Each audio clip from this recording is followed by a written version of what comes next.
হোতারা মাথাওয়ালারা বুঝতে পেরেছিল তরুণ প্রজন্ম কী চাচ্ছে।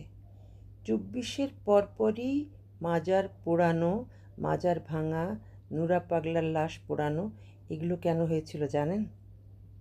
1 নম্বর কারণ হচ্ছে ইসলামী অর্থনৈতিক শাসন ব্যবস্থা যেন কায়েম না হয়।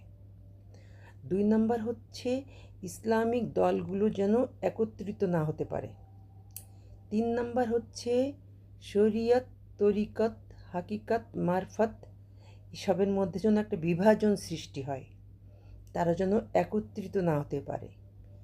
4 নম্বর কারণ হচ্ছে সিন্ডিকেট যেন না ভাঙে।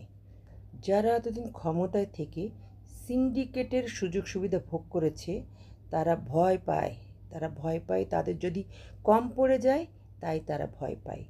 সেজন্যই তৌহিদি জনতার নাম করে ইসলামিক ড্রেস পরিয়ে ইসলামের বদনাম করার জন্য, বিশৃঙ্খলা সৃষ্টি করার জন্য, তরিকত হাকিকত মারফতের মধ্যে একটা বিভেদ সৃষ্টি হয়, একজোট না হতে পারে, এইসবের জন্য তারা এত সব কাণ্ড কারখানা করেছে।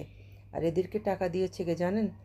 এতদিন ধরে আপনাদের কাছ থেকে, এই দেশের জনগণের কাছ থেকে যারা লুটপাট করেছে টাকাগুলো, আপনাদের টাকাই আপনাদেরকে ব্যবহার করে এই কাজগুলো করেছে এবং তারা সাকসেস